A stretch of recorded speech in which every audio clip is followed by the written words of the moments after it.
Je ne suis archi pas d'accord. Moi, ça fait 3 ans que je me le coltine. Bon, je me suis peut-être un peu chauffé. Sola dit j'accuse, moi je dis je m'excuse. On peut être gaucher sur votre podcast ou pas? C'est rajouter une cerise sur un tas de merde, mais ça fait pas un clafoutis. Il a pas sélectionné un quarterback, il a pris un manager de chez Burger King. Il n'a pas de charisme du tout.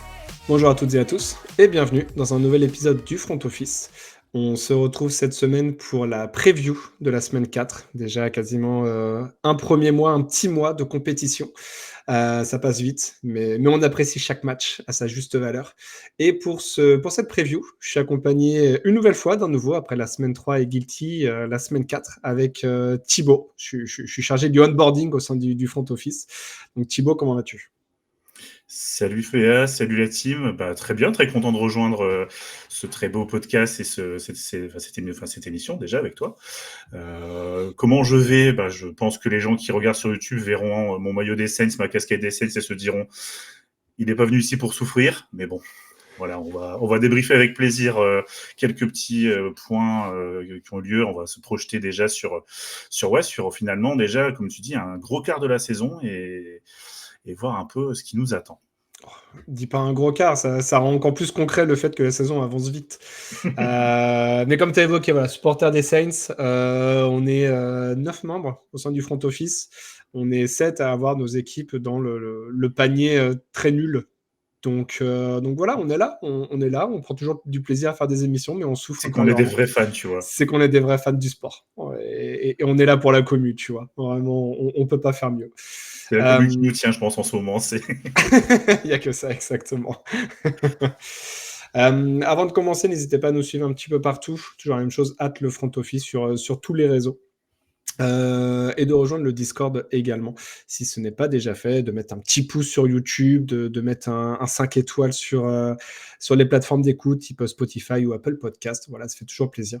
Et de nous suivre également sur Twitch. On va avoir un live ce soir, une nouvelle fois. Je sais plus ce que c'est, mais c'est un live ce soir. C'est le live des rookies, pardon. En plus, je participe, autant pour moi. Battle of the Rooks, présenté, la grande première d'Alexandre, qui sera la présentation. On va revenir sur les rookies offensifs et les rookies défensifs qui nous impressionnent depuis le début de saison. Et puis moi, je serai là en tant que supporter d'Alexandre et je donnerai mon coup de cœur et mon coup de couteau sur le rookie qui me déçoit, le rookie qui m'a beaucoup plu. Donc soyez présents, ça va être cool, ça va être dans l'échange également. On a prévu notre liste, n'hésitez pas à prévoir également la vôtre, bien sûr. Mais voilà, ça va être cool. On enchaîne du coup sur le rewind du Monday Night Football qui a eu lieu il y a 3 jours maintenant. Les Lions qui se déplaçaient sur la pelouse des Ravens, c'est une victoire de Détroit 38-30. Je te lance en premier, Thibaut. Qu'est-ce que toi t'en as pensé de ce match-là ? Gros match, des deux équipes. Après, il y a forcément des choses à dire des deux côtés, mais je trouve que les Lions, après une première semaine qui a posé question sur, effectivement, en changeant de coordinateur offensif, défensif, qu'est-ce que ça va donner ? Au final, ils ont remis les pendules à l'heure. Ils mettent 38 points aux Ravens et à Baltimore. Bon, après, encore une fois, la défense des Ravens, on pourrait revenir, il y a des questions, mais il faut le faire. Encore une fois, en NFL, il faut mettre 38 points. On retiendra aussi que Dan Campbell est un parieur invétéré, et je pense qu'on est peut-être quelques-uns à s'être dit, si sa 4e était passée en finale NFC il y a 2 ans, comme elle est passée là sur ce Monday Night, voilà, qu'est-ce qui en serait devenu ? C'est un des what if qui peut exister. Pour les Ravens, je ne sais pas ce qui se passe pour Derrick Henry. Je crois qu'il a fait plus de fumbles en 3 matchs que durant toute sa carrière. Il faudrait retrouver la stat. Un Lamar Jackson qui enfin, je pense qu'on peut vraiment arrêter ce running gag. C'est un running back qui lance des ballons. Il montre vraiment qu'il y a des vraies qualités de passeur. Il y a encore des choses à travailler, ça c'est sûr, sur la O-line et la gestion de la poche. Maintenant, voilà, on est sur un top joueur de la ligue, on est sur 2 tops équipes de la ligue. N'oublions pas que les Ravens, bilan 1-2, mais gros début de saison aussi en termes de calendrier. On a vu que les Browns, c'était pas si facile que ça non plus. Donc voilà, il faut remettre les choses aussi en perspective pour ces équipes et se dire, voilà, c'est un gros match. Il y a un gros jeu au sol des Lions avec leur doublette d'enfer, Montgomery et Gibbs. Petite dédicace à ceux qui les ont en fantasy, on s'est bien régalé. Voilà, après, encore une fois, là, un vrai Monday Night qu'on a plaisir à suivre, qu'on a plaisir à regarder, un match à montrer pour le coup à ceux qui découvrent la NFL. C'est ce genre de match qui nous fait aimer ce sport. Ouais, complètement d'accord. Et les Lions ont vraiment répondu présent et ont levé quelques incertitudes qu'on pouvait avoir sur eux. Ils ont vraiment été extrêmement impressionnants, j'ai trouvé, notamment sur le jeu au sol. Après, il manquait Amadou Bouiké sur l'intérieur de ligne des Ravens. Et ça s'est vu parce que les courses étaient beaucoup entre les tackles ou entre le centre et le garde. Donc, je pense que voilà, le plan de jeu a été extrêmement bien pensé de la part du coaching staff des Lions. Je te rejoins sur toutes les quatrièmes tentatives tentées. Je crois que c'est un 5 sur 5 qu'il a fait à Dan Campbell.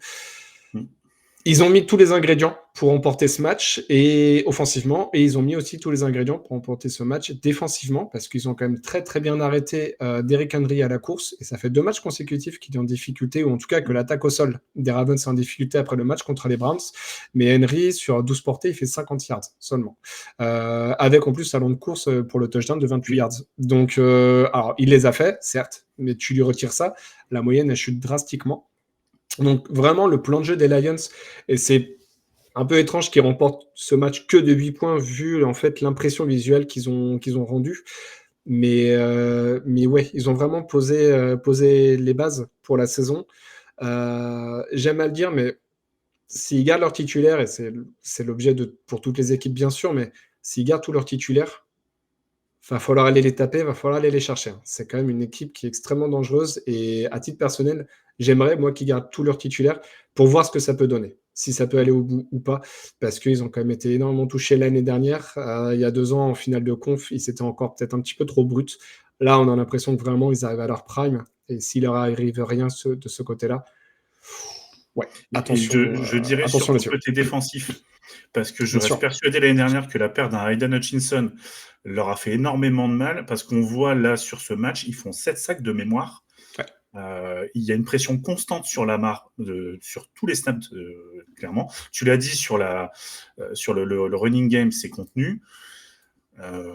Est-ce que finalement, alors pour le côté offensif, dur de dire que c'est mieux de se passer de Ben Johnson, mais est-ce que sur le côté défensif, le changement, le départ d'Aaron Glenn, je ne pense pas que ce soit Guilty qui nous contredira, ne faisait pas l'unanimité aux Lions, parce que finalement, c'est peut-être pas ça la meilleure, enfin je ne vais pas dire la meilleure recrue, mais presque en fait. Est-ce que le changement de coordinateur défensif va pas apporter un équilibre différent, des schémas de jeu différents? Et c'est encore une fois, comme tu l'as dit, s'ils sont en forme, s'ils arrivent à garder les titus avec des petits bobos, des petits pépins à droite à gauche, mais rien de conséquent, je pense que là, ils ont envoyé un petit message à la Ligue en disant on est toujours là. On est toujours là. Et on fera toujours nos 4e tentatives. Et on fera toujours. Et on vous mettra toujours cette. Parce que finalement, c'est une forme de pression que tu mets à l'adversaire, ces 4e tentatives. C'est que tu te dis, les gars, pour nous battre, il faut être bon sur 4 tentatives tout le temps. Parce qu'on peut jouer de 4 tentatives tout le temps. Et on les jouera. Et on est bon là-dessus. Parce que c'est pas tous les jouer, mais il faut les gagner. Ouais. Et ils sont très intéressants là-dessus. C'est le touche-push des Lions de leur côté. Côté Baltimore, en fait, je ne sais même pas si j'ai envie de dire décevant. Tu disais, c'est vrai que Lamar Jackson, il a une belle fiche de stats, mais je trouvais que sur ce match-là, par moment, il a gardé un peu trop le ballon. Alors, j'ai pas eu le temps de regarder tous les jeux et voir si c'était aussi le côté défensif des Lions qui arrivait à bien bloquer les cibles aériennes ou pas. Sur le jeu de course, il a été extrêmement bien contenu par la défense des Lions, avec toujours un espion, quasiment toujours un espion sur lui. C'était vraiment, extrêmement, je te trouve, impressionnant à voir en tant que spectateur. Au niveau des cibles, ouais, je trouvais qu'il a eu du mal à trouver. Encore heureux qu'il y ait eu un Mark Andrews qui est sorti de sa boîte, parce que hormis lui, ça a été quand même très, très difficile, j'ai trouvé. Donc, il y a des interrogations quand même du côté des Ravens qui perdent. Alors, ils ont perdu... difficilement contre les Bills, un match qu'ils n'auraient pas dû perdre. Là, ce match-là, il y a moins de choses à en dire. Ils ont gagné difficilement malgré tout contre les Browns, malgré le score. Au milieu du 3e quart, c'était loin d'être fait. Ça prend du temps, ça met du temps à se mettre en route. Je ne dis pas que j'ai des inquiétudes, mais il va falloir s'y mettre et rapidement, parce qu'on pourra en parler la semaine prochaine. C'est un favori en AFC qui se présente à eux, quoi. Donc, il va falloir répondre à certaines interrogations, et très rapidement, s'ils ne veulent pas prendre du retard dans la course, déjà dans la division, et dans la course au play-off ensuite. Ouais, je suis d'accord sur les Ravens. Il y a des vrais motifs d'inquiétude, tout en ayant toujours une réserve de se dire bon, on est à 1-2, certes, en ayant joué Bills, Lions et en ayant joué les Browns. Bon, on pense qu'on veut des Browns, hein, mais on a bien vu avec Green Bay que c'est pas facile. Leur défense, elle sera toujours là aussi. Maintenant, oui, il ne faut pas prendre trop de retard, surtout quand on sait que les Baltimore voyagent mal en playoff. Il y a un tie-breaker de perdu potentiellement contre les Bills à aujourd'hui. Si au-delà du bilan, le tie-breaker, il n'est pas bon, donc il faudra forcément surperformer à un certain moment de la saison. Après, typiquement, les Ravens, c'est une équipe qui peut maintenant enclencher une série de 10 victoires et ce sera un rouleau compresseur. Le plan de match des Lions était très très bon. Je pense que le coordinateur défensif, j'avais un peu mis sur le Discord, des Ravens, c'est sur un siège éjectable parce que c'est dans la continuité de l'année dernière où il y a eu des vrais soucis là-dessus, alors qu'il a un matériel que beaucoup d'équipes rêveraient avoir, même la moitié de l'équipe, n'importe quel coordinateur défensif serait ravi. Donc les Ravens, on va les mettre dans une zone où ça peut potentiellement vite basculer du bon côté. Ils peuvent très bien enclencher des victoires, mais ça peut aussi très vite tourner à la saison catastrophe. Effectivement, après on savait la division est relevée, même si depuis, avec l'annonce on va dire du forfait de la saison de Joe Burrow, on peut le dire ainsi, peut-être que ça soulage un petit peu de ce côté-là, mais en tout cas le calendrier est un petit peu plus compliqué que les années précédentes, donc à voir ce que ça donne. C'est des matchs contre des adversaires qui peuvent rencontrer en play-off et voir un petit peu plus loin. Pour l'instant, ils les perdent. À voir si effectivement de ce côté-là ça tourne. On verra dès la semaine prochaine. Voilà pour ce Monday Night Football qui est, comme tu l'as dit, Thibaut, était extrêmement intéressant. Ça faisait du bien de voir du beau football. On va passer au moment consulting. Tu vois ce livre? Ce livre prédit l'avenir. Il contient tous les résultats de tous les événements sportifs jusqu'à la fin du siècle. Le moment consulting, on a eu l'annonce, il y a un jour maintenant, de la titularisation de Jackson Dart, le quarterback pris au premier tour de la dernière draft par les New York Giants, pour prendre la place de... Merde, j'ai oublié son nom. De Wilson. Russell Wilson, pardon. Je vais y arriver. De Zach Wilson. De ton côté, Thibaut, qu'est-ce que tu en penses? Est-ce que c'est une bonne ou une mauvaise nouvelle? C'est une très mauvaise nouvelle. C'est catastrophique. La Ligue n'a pas de mémoire, on le sait tous, mais à ce point-là, de répéter toujours les mêmes erreurs, c'est consternant. On va lancer un rookie qui a fait une bonne pré-saison, ok, il a été solide. On le lance après 3 matchs, derrière une O-line cataclysmique. Seul motif d'espoir de l'attaque, c'est Sketebo qui a fait un gros match et qui pourrait le soulager. Mais c'est trop tôt. C'est trop tôt, encore une fois, c'est trop tôt. Et je comprends pas, encore une fois, pour le coup, sans mauvais jeu de mots, le front office des Giants, parce qu'on se retrouve avec un plan de début de saison qui est assez clair, qui est de dire on a Russell Wilson, on va jouer avec Russell Wilson, on sait qu'on fera une saison qui sera ce qu'elle sera, mais on va laisser le temps à Jackson Dart de se développer derrière, et pourquoi pas peut-être en semaine 9, 10, si jamais vraiment la saison est perdue, le lancer sans pression. Et ils font tout l'inverse. 3 matchs, surréaction, parce que pour moi c'est une surréaction. Je pense qu'ils savaient très bien que Russell Wilson avait plus beaucoup d'essence dans le moteur, mais ils pensaient peut-être quand même un petit peu plus que ce qu'il a montré, ça je suis d'accord. Mais lancer un rookie en semaine 4 comme ça, alors peut-être qu'il nous fera mentir et peut-être que ça va très mal vieillir et qu'il va devenir le nouveau quarterback. Franchise quarterback des Giants, et c'est tout le mal que je lui souhaite parce que il a quand même montré des choses intéressantes.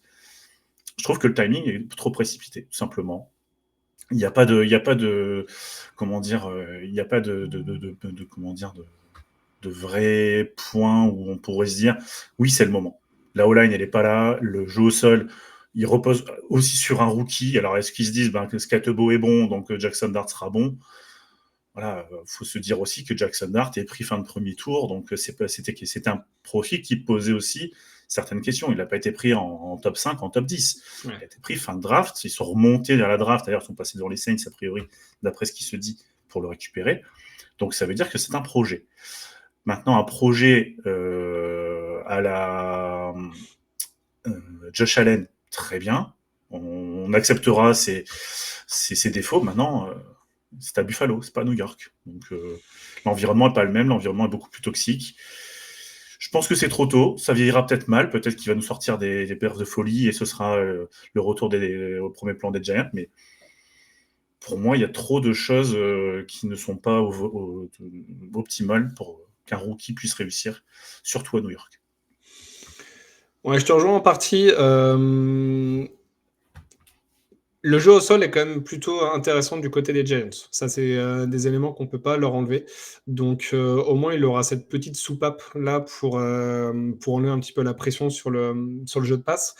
Après, effectivement, il n'arrive pas dans des conditions optimum parce que la O-line est encore une fois délicate. Alors oui, il y a un petit peu ce match-là qui sert d'écran de fumée contre les Cowboys, mais on voit un petit peu l'état des Cowboys qui ont du mal énormément à mettre la pression sur une O-line, quelle qu'elle soit. Donc en fait, je ne suis pas sûr que ce soit réellement ce match-là qui soit représentatif, mais peut-être plus les deux autres matchs de la part des Giants. Après, en soi, Dart a quand même montré des belles choses en pré-saison. Il y avait cette interrogation justement sur la semaine 1 de le lancer ou pas. On était beaucoup à dire qu'il serait lancé peut-être en milieu de saison. Bon, le process a été accéléré. Là où j'aime pas, par contre, ce process-là, c'est que ça donne l'impression, et à mon avis, c'est pas qu'une impression, c'est que c'est le dernier fusible pour Brian Daboll. Voilà, c'est la dernière chance pour Daboll pour sauver son siège qui est de toute façon terminé, quoi qu'on en dise. Je pense qu'à la fin de saison, c'est terminé, peut-être même un petit peu avant. Et de Joshan aussi, hein. Oui, les deux. Ouais. Donc c'est cet aspect-là qui est un petit peu dérangeant, c'est de prendre encore une fois un quarterback pour essayer de se faire sauver les miches, là où en fait tu fais de la merde depuis déjà 2 ans. Et c'est moi ce côté-là qui est un peu problématique. J'espère juste que Dart il se fera pas assassiner comme d'autres QB qui ont malheureusement été mis sous le feu des projecteurs beaucoup trop tôt, qui n'étaient pas suffisamment prêts, qui étaient derrière des O-line qui étaient beaucoup trop permissives. Sur 3 matchs, Russell Wilson, il s'est pris 7 sacs. Ça fait une énorme moyenne quand même. Hein. On est sur du 2 sacs et demi, 3 sacs par match, en sachant que celui contre les Cowboys, je suis pas sûr qu'il en ait pris beaucoup. Donc c'est problématique, je trouve, de le lancer maintenant. Il me semble qu'en plus, ils vont rencontrer les Chargers. J'ai pas dans l'idée que ce soit une D-line qui soit comment dire, très flex pour laisser les quarterbacks lancer. Très sous-côté. Donc je pense que c'est de le lancer contre une équipe qui défensivement en plus a d'énormes atouts. Donc on verra, effectivement, il peut surprendre. Comme j'ai dit, les matchs de pré-saison, il a montré des beaux flashs, je trouve. L'année dernière, pour faire un parallèle, Drake May aux Patriots avait été lancé contre les Texans, qui ont une énorme défense. Et il avait montré des belles choses. Il avait aussi montré des moins belles choses. Mais voilà, ça n'avait pas été si catastrophique que ça. Donc, on peut espérer pour les Giants que ce soit la même chose. Je ne sais pas s'il y aura victoire derrière, mais en tout cas, voilà, qu'ils ne se fassent pas écraser et assassiner avec 5 ou 6 sacs. C'est au moins ce qu'on peut lui souhaiter à minima. Et puis on verra si ça change. Mais je suis, en tout cas, de ton avis sur le côté mauvaise nouvelle, c'est que pour moi, il est lancé pour des mauvaises raisons. Et c'est ce qui me dérange le plus. Ouais, je te rejoins sur ce côté, dernier fusible. En sachant qu'il est déjà sauté, en fait. C'est ça qui est d'autant plus énervant. Mais bon. Oui, et puis c'est encore une fois, c'est du panic move. Un quarterback rookie, tout le monde aujourd'hui se réfère à l'exemple Mahomes, 1 an derrière Alex Smith à apprendre le système. Bon, maintenant, ce qu'il faut aussi remettre en perspective, c'est que les Chiefs, c'est une autre équipe que les Giants aujourd'hui, ou que d'autres équipes qui lancent des quarterbacks rookies, d'une manière générale. Mais il y avait toujours quand même un environnement où soit on se dit, ok, je prépare mon quarterback, comme tu l'as dit, pour la mi-saison, avec cet objectif, et tu t'y tiens, peu importe. Soit tu le mets en début de saison, avec tous les risques que ça implique, mais en lui donnant la confiance tout de suite. Là, je trouve qu'il n'y a rien qui va. Encore une fois, que ce soit sur le terrain, après oui, le running game peut peut-être le soulager, peut-être que le plan de match, encore que les plans de match des Giants, on se demande où est-ce qu'ils sont et qui est fait. J'ai l'impression que les mecs, en fait, limite, ils se disent, tiens, vas-y, aujourd'hui, on va jouer ça, on va voir ce que ça donne, et il n'y a pas... Regarde la match des Giants, c'est une souffrance, en fait, parce que il n'y a rien. Enfin, même là, le fait de faire jouer Russell Wilson comme ils l'ont fait jouer, j'ai l'impression qu'ils pensent avoir le Russell Wilson Seahawks Prime. Ouais, et encore, je pense que Wilson maintenant est limité et que pour se sauver les fesses lui aussi, il tente ses fameux lancers en moon ball, mais que sur tous les tracés courts et intermédiaires, il est moins capable de lire les défenses adverses pour pouvoir lancer dans des fenêtres qui permettent aux receveurs de pouvoir catcher le ballon. C'est l'impression que j'en ai malheureusement. C'est déjà un petit peu ce qu'on avait vu avec les Steelers l'année dernière, hein, où ils avaient enchaîné beaucoup de défaites en fin de saison. On voyait que voilà, le niveau commençait quand même drastiquement à baisser du côté de Russell Wilson. C'est la continuité de la fin de saison dernière, malheureusement. Et des Broncos. Et de ses prestations Broncos, où c'est pareil, c'était déjà très compliqué. Il y avait déjà beaucoup de signaux d'alerte. Et il y a eu j'ai l'impression qu'en fait, le plus ça va avec Russell Wilson, plus le curseur entre le bon et le mauvais vire vraiment au très très mauvais. Il y a de moins en moins de bonnes choses avec lui. Il faut savoir s'arrêter au bon moment. Exactement. Il y a beaucoup de QB qui devraient prendre de la graine d'autres QB qui ont arrêté au bon moment. Voilà pour le moment consulting, vous aurez bien compris. On n'est pas ultra fan de cette décision des Giants, mais c'est absolument pas contre Dart, mais c'est plus du côté de l'environnement et de ce qui entoure Jackson Dart, où voilà, on est un peu plus pessimiste pour ce pauvre quarterback. On verra ce que ça va donner cette semaine. On passe maintenant au gros projet. Parce que c'est notre projet! Le gros projet, c'est le match de la semaine et on va parler de deux équipes en positif, deux équipes dont on a plus ou moins parlé, mais sans rentrer vraiment de manière très précise sur ces deux équipes. On a les Colts en 3-0 qui se déplacent sur le terrain des Rams de Los Angeles qui sont en 2-1. Je vais commencer de mon côté. Je suis très hypé par ce match parce que je pense que les Rams vont être très remontés après leur déconvenue, on peut appeler ça ainsi, contre les Eagles où ils avaient largement ce match en main et ils le perdent, on ne sait pas trop comment et on va dire un petit peu à cause des special teams parce qu'il y a eu deux field goals stoppés par les Eagles, dont un retourné pour un touchdown qui du coup leur fait perdre le match. Et face à des Colts qui sont en démonstration contre des équipes qui doivent battre et qui ont remporté un match vraiment au couteau contre les Broncos. Donc voilà, c'est un peu la darling de la saison pour le moment.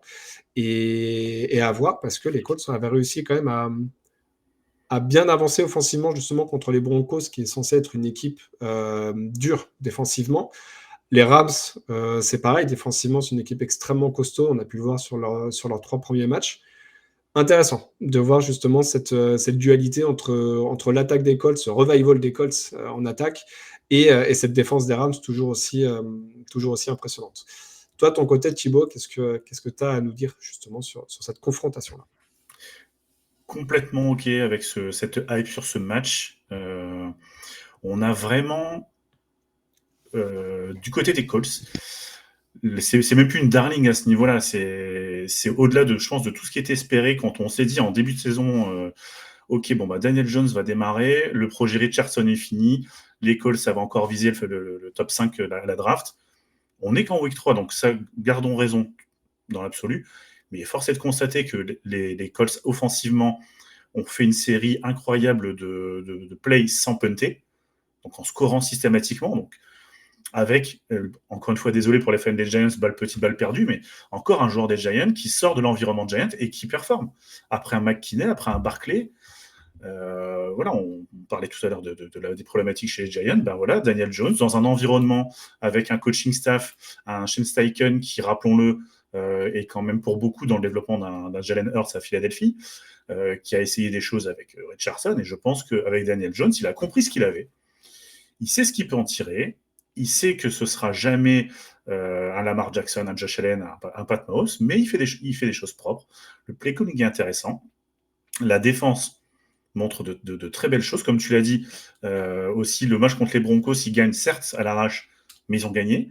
Contre une défense qui, on va dire, on s'en rend compte, est très, très, très difficile à manœuvrer.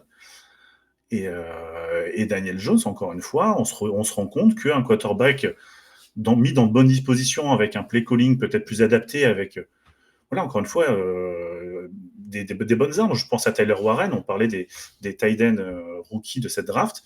Aujourd'hui, le Colston Loveland 0, Warren 1. Il fait des bons matchs, il est trouvé dans des spots intéressants. ça avance, ça gagne, c'est à 3-0, il n'y a pas de vrais sujets. On ne peut pas se dire ils ont gagné à l'arrache. Non, ils ont gagné à l'arrache contre les Broncos, mais c'était des matchs où il y avait match. Et ça, on ne le voyait pas avant, avec les Colts, notamment avec Richardson. En face, les Rams, meilleur coach de la ligue. Je pense qu'il n'y a rien de plus à ajouter. Il va préparer le plan de match comme Jaja. Il y a des armes défensivement. Là, ça va être un vrai test aussi pour les Colts. Parce que Jared Verse, Braden Fiske sur la D-line, ça va être costaud. Il y a le Omar Speight en linebacker, c'est costaud. La secondary peut-être un peu moins impressionnante. Mais comme les receveurs des Colts ne sont pas non plus des machines, ça s'équilibrera, je pense. Donc ça va vraiment être très intéressant. Vraiment très très intéressant parce qu'on va avoir une très bonne équipe, très bien coachée, avec des vraies forces, avec un Davante Adams qui a l'air de s'amuser comme un petit fou avec Pukanakua. Donc très hypé de ce match, ouais. Ouais, et puis si on peut faire aussi un parallèle avec le match des Rams contre les Eagles, ils ont réussi à bien arrêter Saquon Barkley. Et quand on voit le début de saison de Jonathan Taylor, ça sera de toute façon un élément extrêmement important à prendre en compte, à regarder durant ce match, voir si les Rams arrivent à... Alors, ils vont pas pouvoir le shutdown, mais au moins à le limiter, parce que c'est également ce qui fait la différence pour les Colts cette saison. C'est qu'on a un Taylor qui est en forme dès la première semaine, qui enlève du poids, évidemment, et on l'a dit aussi pour Jackson Dart précédemment, qui enlève du poids des épaules de Daniel Jones, qui en plus n'est pas un manchot quand il s'agit de courir et d'échapper à la pression. Cette équipe, ouais, elle est plaisante. Steichen a enfin réussi à mettre des choses en place qu'il voulait mettre en place avec Richardson, avec les qualités de Richardson. Il a un QB là qui fait beaucoup moins d'erreurs, qui a des meilleures lectures, qui arrive à tenter sur des jeux profonds, ce que en plus Daniel Jones n'arrivait plus à faire quand il était chez les Giants. Donc intrigué et intéressant à voir. Deux équipes en positif. Quand on regarde un petit peu la liste des matchs de cette semaine, bon, c'est ce qu'on s'est dit aussi, il n'y en a pas beaucoup qui nous hype. Et celui-là, voilà, sur la slate il me semble que c'est 19h. Ou 22h, parce que c'est à Los Angeles, donc ça doit être 22h. Voilà, c'est une de celles qui va nous laisser éveiller jusqu'à 1h, 1h30 du matin. Première vague de match, c'est 22h05, ouais. C'est ça. Donc non, intéressant. Et deuxième gros test pour cette attaque des Colts, que ce soit aérien ou sur le jeu au sol. Et puis pour les Rams, le but du jeu, ça sera d'éviter d'être en deux partout et de rester collés dans leur division, parce que pour aller topper une place en playoff, je pense que c'est... Voilà. Il y aura les matchs intra-division, il y aura aussi des matchs à ne pas laisser filer sur des adversaires qui peuvent pour lesquels ils peuvent remporter le match. Voilà pour notre gros projet, on va passer aux heures sup. J'ai dit travailler plus pour gagner plus. Bah oui. Bien sûr. Pourquoi ? Parce que vous croyez qu'en travaillant moins, vous allez gagner plus ? Les heures sup, un match, un joueur, peu importe. Et toi, Thibaut, tu voulais partir sur une équipe qui a été battue par les Colts, les Denver Broncos. Ouais, alors les Broncos, que j'appelle la meilleure équipe à 1-2, qui va jouer contre les Bengals, la pire équipe à 2-1. Alors, pire équipe parce qu'ils ont perdu forcément leur leader en attaque. Après, on va pas faire la liste des problèmes des Bengals parce qu'on n'a pas le temps. Mais je trouve que les Broncos, ouais, c'est une équipe qui a 1-2, mais c'est une équipe, si on remet les choses en perspective, qui perd sur un drive final contre les Chargers. Donc, quand on parlait de la défense des Chargers, voilà, elle a fait un sacré boulot pour limiter malgré tout une attaque des Broncos qui a quand même été cohérente, qui perd aussi sur un field goal. Voilà, chacun se fera son avis sur le leverage. La faute qui a été appelée, qui a amené les Colts à pouvoir se rapprocher, à tenter un field goal plus atteignable. Mais je trouve que c'est une équipe, les Broncos, dont on n'entend pas parler dans cette division, parce que oui, il y a la hype toujours autour des Chiefs, qui est normal, après ce qu'ils ont fait, voir un petit peu leurs difficultés début de saison. Il y a les Chargers qui sont à 3-0, qui dégagent c'est une belle impression, et eux, ils sont un petit peu dans l'ombre, et je pense que c'est leur meilleure place. C'est une équipe qui a un quarterback sophomore, donc voilà, toujours le côté deuxième année des quarterbacks. Les Bonix, on a l'impression que ça va pas être aussi compliqué qu'un CJ Stroud ou toute proportion gardée un Jaden Daniels. La défense, elle est incroyable. Elle a encore été renforcée et à la free agency et à la draft. Donc, ils ont encore renforcé leur force. Donc, en termes d'identité, c'est cohérent. On est sur un coach aussi, Sean Payton, voilà, qui est un top coach de ligue depuis des années, qui a construit cet effectif. Donc il y a plein de choses. Le jeu au sol avec un J.K. Dobbins, ça avance bien. On sent le projet PJ Harvey arriver derrière. C'est cohérent, c'est appliqué. Il y a encore une fois peu d'erreurs finalement quand on regarde leur match. Il y a peu d'erreurs. Alors c'est peut-être aussi pour ça qu'ils marquent 20 points contre les Chargers. Mais je pense que c'est une stratégie payante sur le long terme. J'avais en tête une équipe voilà, qui allait réussir à se battre pour les playoffs, mais il y aura un vrai duel, je pense, plus avec les Chargers, et ça, on ne l'attendait pas. Je pense que les Chargers, on pouvait se dire peut-être contre les Chiefs. Maintenant, encore une fois, on est qu'en semaine 3. Il se peut très bien qu'ils virent à 1-3. Bon, je dirais peu probable vu les qualités des Bengals en face, mais équipe à suivre. Et ouais, désolé pour les fans des Bengals, vous prenez plein de balles perdues, mais voilà, à un moment donné, je pense que même vous avez conscience que votre équipe, il y a quelques petites choses à améliorer. Et à côté de ça, les Broncos, au contraire, je trouve que c'est une équipe qui s'est reconstruite à vitesse grand V, parce qu'on les pensait un peu en ruine après le départ de Russell Wilson. Finalement, une draft d'un quarterback dans un bon système, avec des joueurs qui étaient déjà en place, des ajouts intelligents, un plan de jeu qui est clair, qui est net, qui est établi, et ça roule. Ouais, je te rejoins en partie, en tout cas, sur l'aspect défensif des Broncos. Offensivement, je trouve Bo Nix un petit peu plus en dedans sur le début de saison. Alors, il n'a pas rencontré non plus que des défenses simples à manœuvrer, bien sûr. Ça sera l'opportunité pour lui de reprendre de la confiance face à une défense aérienne des Bengals qui souffre énormément. On l'a vu sur le dernier match. Alors, il n'y a pas que la défense qui a souffert parce qu'ils se sont pris 2 pick six. Mais malgré tout, ça fait quand même une trentaine de points pris dans la musette par la défense. Je pense que du coup, voilà, c'est le match idéal pour Bo Nix, pour se remettre un peu la tête à l'endroit, pour réussir à un peu mieux faire avancer les chaînes, à reprendre de la connexion avec tous ses receveurs, et pas uniquement un receveur par match, parce qu'à un moment donné, c'est Courtland Sutton, à un autre moment, c'est Troy Franklin. Donc voilà, de réussir à impliquer tout le monde dans un même match, ça me semble assez important. Et puis, je pense qu'effectivement, défensivement, les Bengals, ils ont rencontré les Vikings la semaine dernière, ils vont enchaîner avec la défense des Broncos. Voilà, c'est la machine à laver. Hein. Ils vont sortir, ils vont être tout secs, tout froissés, mais ça va pas être beau à voir, je pense, effectivement. Surtout à domicile du côté des Broncos. De mon côté, je m'étais noté, mon côté hipster, le Titans at Houston, 2 équipes en 0-3 qui font rêver les foules. Mais non, finalement, je vais partir sur un autre match. Le match à l'international, le premier match en Irlande de l'histoire, entre les Vikings et les Steelers. Donc voilà, 2 équipes en 2-1, avec des trajectoires un petit peu différentes. Les Pittsburgh, ça rassure absolument pas. Ça a du mal en défense, ça a du mal à avancer également en attaque. Et les Vikings, c'est un petit peu sur courant alternatif. Des fois dans un même match, comme on a pu le voir contre les Bears, des fois sur un match complètement entier, où ils sont passés au travers contre les Falcons, ils ont littéralement laminé les Bengals. Donc je pense qu'il y a un juste milieu entre ces 2 équipes, entre ces deux matchs, pardon. Et comme j'ai dit, premier match à Dublin. Donc ça lance la session des matchs à l'international et au Royaume-Uni avant le dernier match à Madrid. Et puis ça permet aussi de faire un coucou à la distillerie, le podcast qu'on a reçu lors des bilans intersaison, parce que je sais qu'ils seront présents en nombre et en masse. Donc je pense qu'ils vont vivre un super moment. Mais au-delà de ça, voilà, je pense qu'on va avoir une très très belle ambiance à Dublin. Les Vikings, pareil, s'ils veulent pas être décrochés dans la division, vu ce qu'a montré les Lions, va falloir prendre ce match. On verra justement pendant le 2-minute warning ce que j'en pense.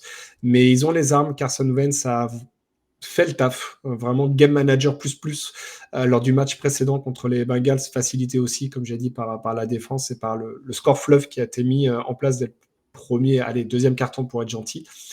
Et à côté de ça, les Steelers, le match contre les Patriots, ils ont mis 14-0 rapidement. Et ensuite, ça a été balbutiant très fortement, je trouve. La défense ne rassure pas. Ils s'en prennent que 14 le week-end dernier, mais ils auraient très bien pu s'en prendre 14 de plus et que ça n'aurait pas été déconnant. Les 2 premiers matchs, ils se sont pris 30 points ou plus.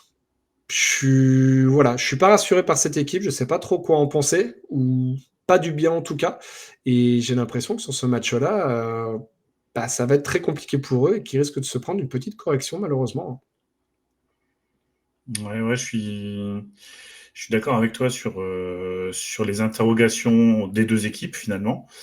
Les Vikings ne doivent pas laisser passer la chance potentiellement de laisser partir les Lions en termes de bilan, parce que ça va être une sacrée division. Mine de rien, la NFC North, entre Green Bay, Lions, Vikings, les trois seront pas en playoff. Ça, c'est sûr. Chicago est dans une autre catégorie en phase de reconstruction plus, mais peut pas encore vraiment. Je pense que Chicago sera l'arbitre, mais c'est tout. Et les Vikings ont de belles armes. Ils ont encore une fois un excellent coach, Kevin O'Connell. On n'en parle pas souvent, mais c'est quand même un coach depuis qu'il est là. Il a obtenu le coach de l'année dernière. Enfin, il a eu la reconnaissance. Oui, voilà. Je suis d'accord avec toi. Voilà, c'est un peu tardif parce que déjà, je crois que c'est sa première saison où ils vont en play-off. Alors, encore une fois, ces matchs toujours à gagner à l'arrache. Qu'est-ce qu'on en pense? Est-ce que ça montre voilà, ils ont gagné en NFL à un moment donné, c'est des W, c'est des L, hein, c'est win et lose. Le contenu, tu as gagné à l'arrache, tu n'as pas gagné à l'arrache, ce qui compte à la fin, ça reste un bilan. Il a emmené son équipe en play-off. Il a toujours réussi à travailler correctement avec du bon matériel, sans être un matériel non plus. Enfin, je veux dire, il y a de très très bons joueurs aux Vikings, mais je trouve que c'est surtout bien coaché, encore une fois. Face à des Steelers où, quand on parle de bon coaching, Mike Tomlin, c'est une référence de coaching, hein, mais je suis d'accord avec toi, les Steelers m'inquiètent. Les Steelers, je crois que c'était Doug qui avait dit dans un précédent podcast que c'était la NFL des années 2000 ou 2010. J'ai l'impression que c'est un peu rattrapé par l'âge de Rodgers déjà, oui. par peut-être des éléments dans le vestiaire.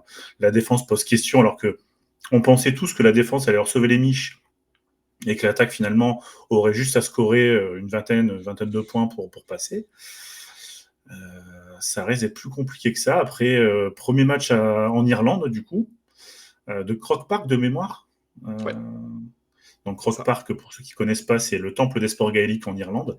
Donc c'est leur plus gros stade, loin devant le rugby. D'ailleurs, le rugby n'y a joué que par défaut et ça a été un peu compliqué. Donc une vraie connotation aussi, une vraie symbolique sur le lieu. Donc un beau premier match en Irlande. On n'a aucun doute sur le fait que les Irlandais seront très très chauds. Et puis je pense qu'on aura un match qui sera malgré tout révélateur, comme tu l'as dit, des deux équipes. Je mettrai une petite pièce sur les Vikings quand même parce que je trouve qu'il y a plus de choses rassurantes chez les Vikings que chez les Steelers à aujourd'hui. Ouais, je te rejoins complètement là-dessus. Et comme tu as dit, Rodgers fait peut-être un petit peu son âge. La ligne offensive lui laisse un petit peu moins de temps. C'est compliqué. Ils sont en 2-1, mais c'est un 2-1 compliqué, je trouve. À voir ce que ça va donner sur ce match-là. Et on sait en plus que les matchs à l'étranger, parfois, ne sont pas représentatifs. Il y a une part irrationnelle, parfois. Il y a des équipes qui voyagent mieux que d'autres. C'est ça. Bon, là, en l'occurrence, les deux équipes arriveront normalement au même moment. Mais on verra sur ce match-là. Voilà pour les heures sup. On va passer au 2-minute warning.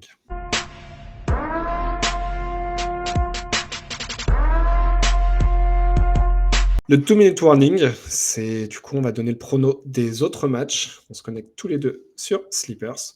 Alors, je laisserai le Seahawks Cardinals pour après, pour la preview du Thursday Night Football. Et je vais commencer du coup de ton côté. Tu donnes ton prono et ensuite je donnerai le mien. Donc, le premier match, les Vikings contre les Steelers. Vikings également. Les Commanders contre les Falcons. Commanders également. Les Saints qui se déplacent à Buffalo, chez les Bills. Je suis pas venu ici pour souffrir, et Buffalo. Les Bills également. Les Browns qui se déplacent sur le terrain de Détroit contre les Lions. Détroit également. Les Titans qui se déplacent chez les Texans. Pareil, les Texans. Les Panthers qui se déplacent chez les Patriots. Les Patriots, mon petit père. Patriots également. Les Chargers qui se déplacent sur la pelouse des Giants. Chargers également. Les Eagles qui se déplacent à Tampa. N'en déplaise à Victor et à Dougie, Philadelphie. Et je vais partir sur les Buccaneers, moi. Les Jaguars qui se déplacent à San Francisco. San Francisco également. Les Colts qui se déplacent à Los Angeles pour rencontrer les Rams. Los Angeles.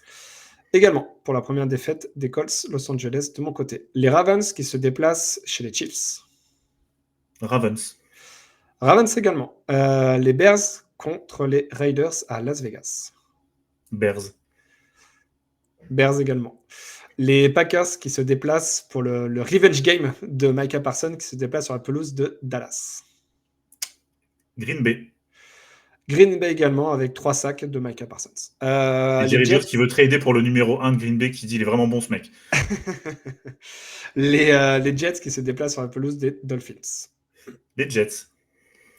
Les Jets également. Et du coup, on aura 2 matchs dans la nuit de lundi à mardi. Donc, le fameux Jets-Dolphins à 1h15. Et le dernier match, les Bengals qui se déplacent contre les Broncos à 2h15 du matin. Les Broncos. Les Broncos également, qui vont faire une boucherie, je pense, des Bengals.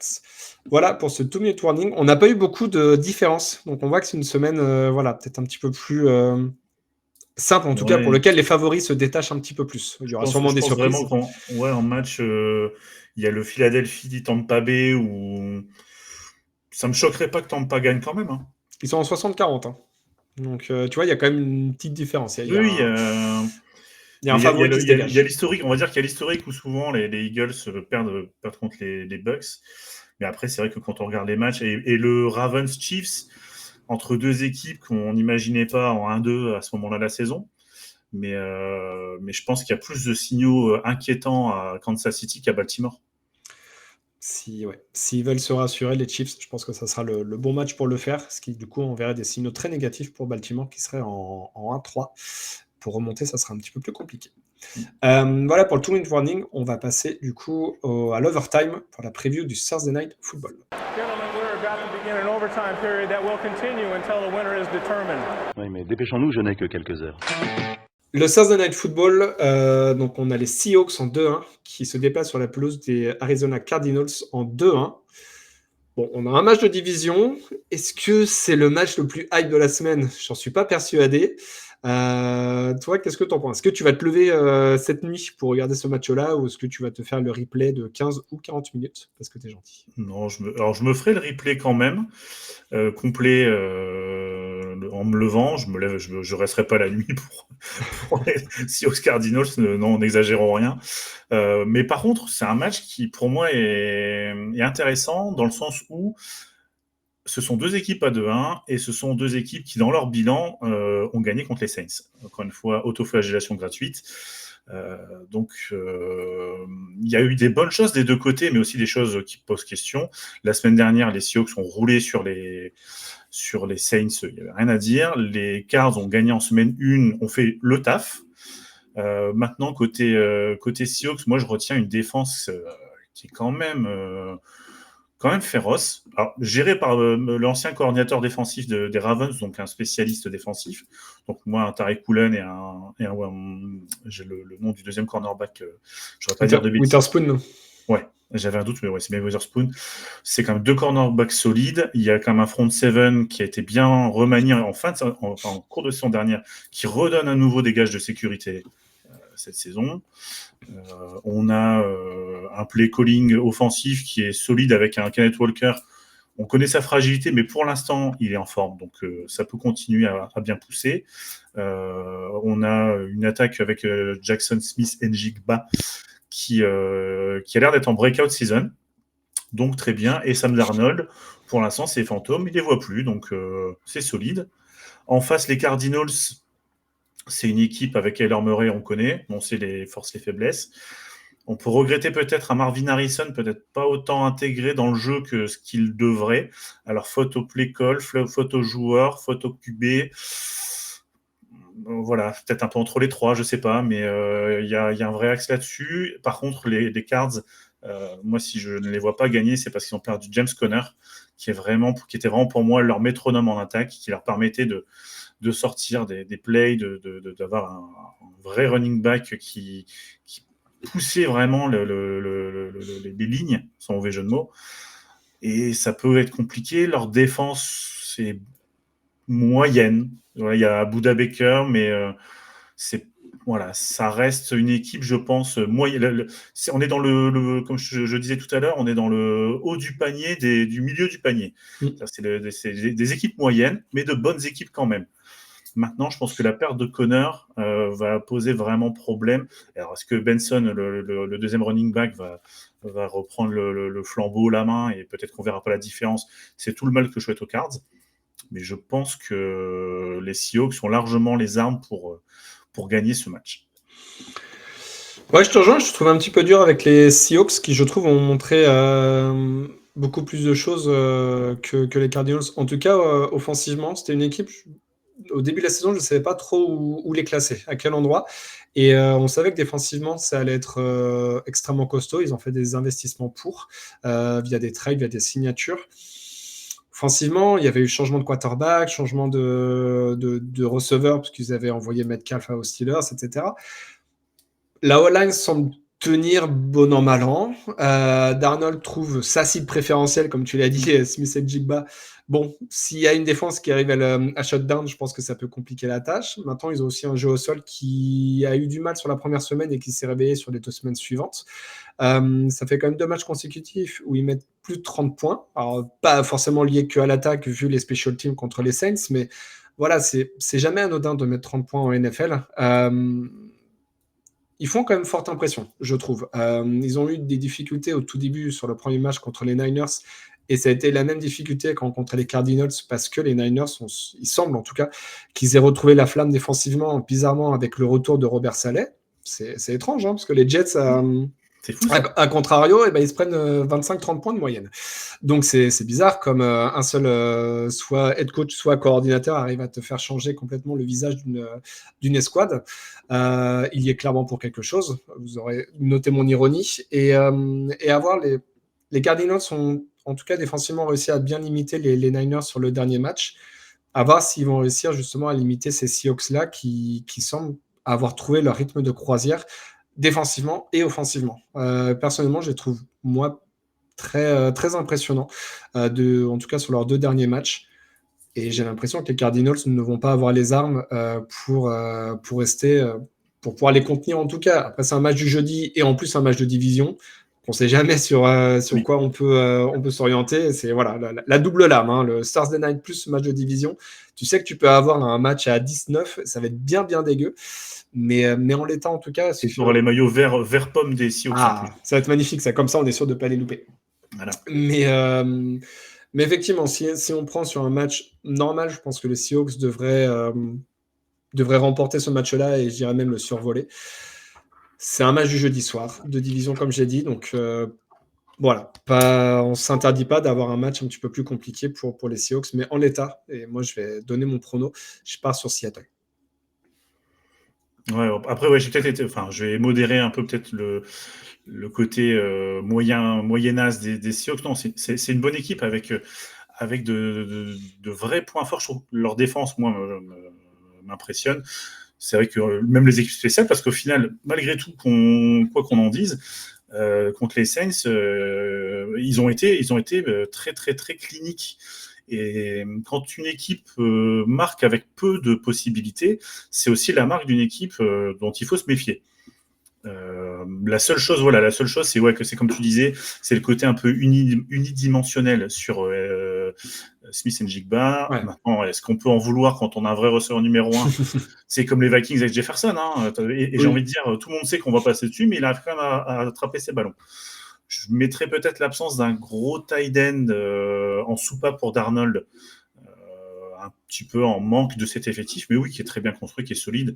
Et c'est pour ça que j'y vais aussi avec les Seahawks, parce que pour moi, si on prend les deux rosters, les Seahawks, en plus d'être mieux fournis, je trouve, à certains postes clés, ont dégagé, oui, aussi plus de choses sur les 3 premiers matchs. Après, voilà, c'était un peu provoque de dire ils ont battu les Saints, donc il y a une victoire à peu remettre en question. Voilà, encore une fois, les Cardinals auraient très bien pu perdre aussi, et les Seahawks, malgré tout, s'il y a quelques faits de jeu qui ne tombent pas, on ne sait jamais. Il faut gagner. En NFL, il faut gagner. Encore une fois, je reviens à ce que je disais, c'est des win et des lose. Ils ont gagné, il n'y a pas à revenir là-dessus.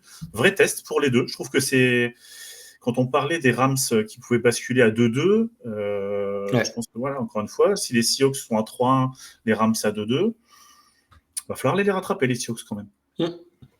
Non, complètement d'accord. Après, les Seahawks ont l'air aussi un tout petit peu moins touchés par les blessures à l'heure actuelle que les Cardinals.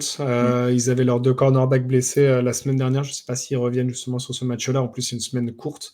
Donc voilà, on a l'impression que tous les feux sont un peu au vert pour les Seahawks sur les 2 derniers matchs et sur ce match. Donc à voir effectivement, mais bon, ça reste un match de division comme on l'a évoqué et tout peut se passer. Donc intéressant. Et à Arizona.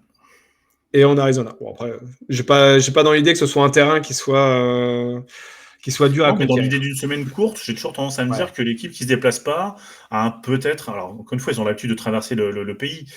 Mais encore une fois, on est dans un sport, on est dans une division, dans une ligue où les gains marginaux sont toujours très importants. Donc, ça peut-être jouer, peut-être que ça jouera pas, mais voilà, encore une fois, ça sera un match intéressant à suivre, pour ça qu'il sera regardé, mais pas en live. Désolé, ça sera pas en live. Ouais, les Cardinals qui étaient en plus à San Francisco, dimanche, donc c'était pas hyper loin non plus. Au final, ils font à peu près le même trajet, parce que SF et Seattle, c'est pas très lointain non plus, donc ils vont avoir la même distance dans les pattes, plus ou moins. C'est ça. Voilà ce qu'on peut dire pour ce Thursday Night Football. Merci beaucoup Thibaut Avec plaisir, Pierre. pour ta première. Je rappelle du coup tous les éléments. N'hésitez pas à nous retrouver un petit peu partout sur tous les réseaux, Twitch, YouTube, Instagram. On a commencé des réels avec des phrases qui correspondent à ce qu'on dit. Donc comme ça, vous pouvez regarder ça au boulot sans mettre le son et vous savez ce qu'on raconte. Donc on se modernise. Et du coup, rappel du live de ce soir. Donc Battle of the Rooks, animé par Alexandre pour sa grande première, et j'aurai le plaisir de l'accompagner avec mes petits joueurs que j'ai sous la main, et j'en ai pas du tout parlé à Alexandre, donc je pense qu'il fera les gros yeux quand je lui dirai. Et rappelle également Alex, du coup l'autre, l'originel, Alex sera au commentaire du l'European Flag Football sur la chaîne de les Outsiders TV. Donc c'est le jeudi après-midi et le vendredi également. N'hésitez pas à aller faire un tour, ça va être un bon moment. Nos équipes de France sont bien représentées, et puis ça va nous permettre de nous lancer un petit peu pour les JO 2028, puisqu'on aura du flag football lors des JO de Los Angeles. Donc un bon moment à vivre, à suivre, en attendant d'avoir du football américain sans flag, ou alors juste dans les poches des arbitres et sur le terrain quand il s'agit d'arbitrer les Chiefs, bien évidemment. Mais voilà, un bon moment à passer pour Alex. N'hésitez pas à aller le soutenir. Et voilà, ça va être chouette. Merci beaucoup à toutes et à tous. Bonne journée, bonne soirée selon l'heure à laquelle vous nous écoutez. Bon Thursday Night Football si vous nous écoutez le jeudi. Et vive le football!